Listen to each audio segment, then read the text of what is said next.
Speaking of the Republican Party, we've got some updates on the Republican primary. So as we told you before, Fox News had overtly, clearly gone all in for Ron DeSantis. Murdoch had lunch with him and Casey DeSantis before even the last election was over and said, we're going to be behind you.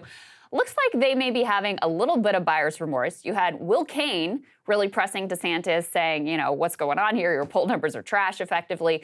And you also have Maria Bartiromo with a very tough line of questioning as well. Let's take a listen. Here's this weekend's headline from the Politico playbook. Failure to launch. Florida Governor Ron DeSantis' campaign to topple Donald Trump has stalled. We are way behind, says a top DeSantis PAC official, sounding the alarm. What happened? Oh, Maria, these are narratives. The media does not want me to be the nominee. I think that's very, very clear. Why?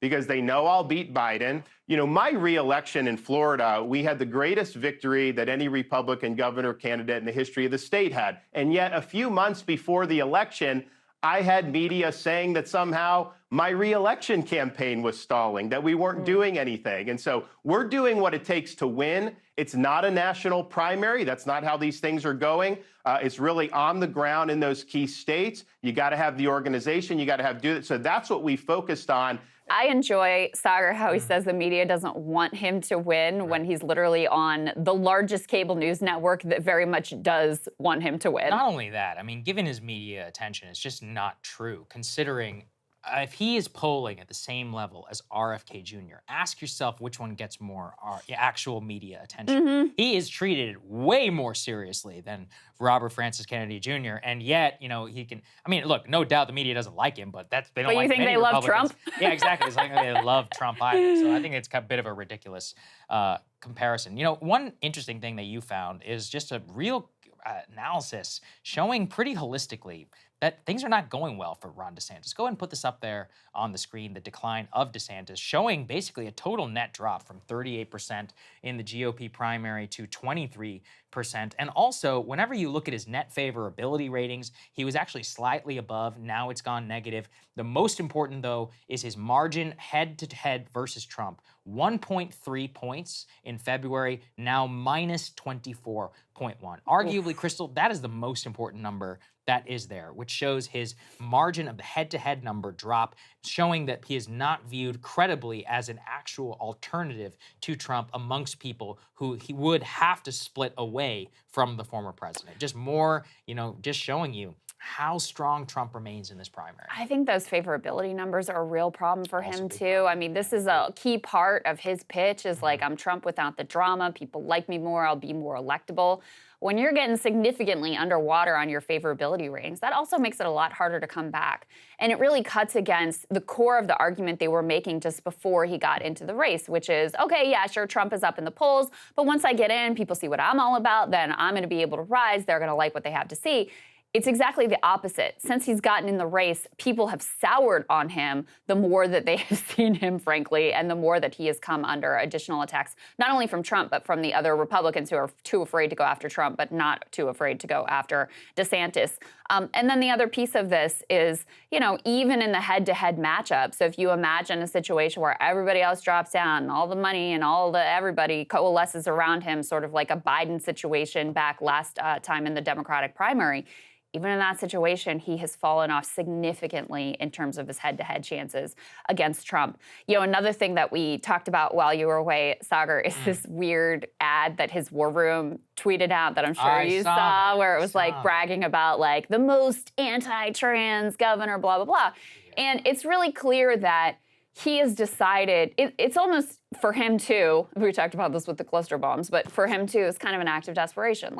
He has to go super hard right, has to really lean into what are some of the least popular in terms of a general election audience positions. And we talked early on about how he had a very different, a very difficult path to walk because he needed to combine the people who are in the Republican Party who are actively anti-Trump because they're more moderate with the people who like Trump, but maybe they'd be open to considering an alternative.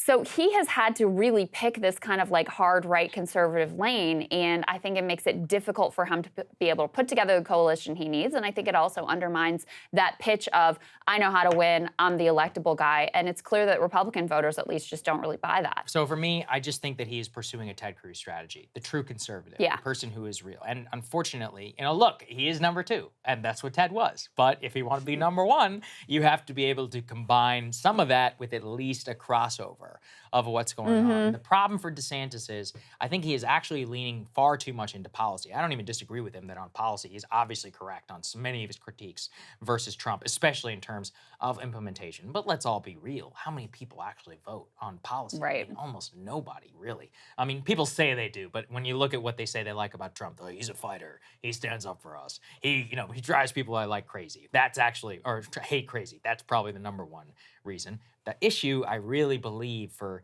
DeSantis is that he is both fighting this like online campaign, which I really read that ad is, because there's a lot of Super energy. online. There's a lot of energy around the ad that he put out, right? In terms of if you were to spend some time kind of on right-wing Twitter, especially younger people who many of them are voting or working on the DeSantis campaign. But if you were to go and you were to ask, the aggregate GOP primary voter, the typical one, this is a non-college educated white man who probably hasn't gone to college, and you ask him like, what are you most concerned about? He'd be like, I hate the media, I hate Joe Biden, the economy sucks, and maybe 1 or 2 things about the border, right? Yeah. Like that's gonna be your top 4. Well, you gotta be focusing directly in on that. And that's really what Trump excels at more than anyone. Yeah. And even also, I think Trump has taken a smart lane. While I was gone, I know he called out DeSantis again for being like, what does woke even mean, right? Because he's calling them out for overusing the term Yes. and kind of trying to undercut their core critique, really, of U.S. society, of Biden and others by saying, I'm the guy who fights,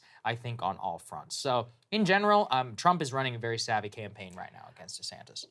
In that analysis that we put up a moment ago, they cite an April poll from Fox that found only 1% of voters list wokeness or transgender issues as the most important issue facing the country. And, I think there were a lot of, part of DeSantis' success in Florida was maybe a bit misread. I think it had a lot to do with his COVID policies. Yeah. I think it had a lot to do with, going against school closures. And same with Glenn Youngkin in Virginia, where, that was the core of his appeal, that he was opposed to these school closures, which were really, really a problem for a lot of parents, a lot of families, and the results of which have clearly been devastating. That was misread as an enthusiastic backing of some of his other cultural positions, which he has since really leaned into as that COVID policy and like the COVID era has receded. And we saw in the 2022 midterms that didn't really work out for Republicans. And I think we see even within a Republican primary, it is not top of mind, not to mention, as you were pointing out, Saagar, it is sort of adorable to imagine that voters are really going down like a checklist issue by issue to see where they align with each candidate. Yeah. That's not how it works. So anyway, some challenges there for Mr. DeSantis, as even Fox News is like, dude, what's going on with your campaign? We put ourselves out there for you, and what is going on? It's undeniable. You can't. You read a poll, you look at it, and look. I don't want to take away. He still could do well. Remember, Ted Cruz did win Iowa. He win Iowa, so it's possible he could win Iowa. But he's got to pull off the double whammy. He's got to win Iowa, and he's got to win New Hampshire. Iowa would be huge in the feather, but if he can beat Trump in the OG state where Trump first won, that would be everything. But for him right now, I'm not seeing a path towards that at all. Hey guys, if you like that video, go to breakingpoints.com, become a premium subscriber, and help us build the best independent media organization on the planet. That's right. We're subscriber funded. We're building something new. We want to replace these failing mainstream media organizations. So again, to subscribe, it's breakingpoints.com.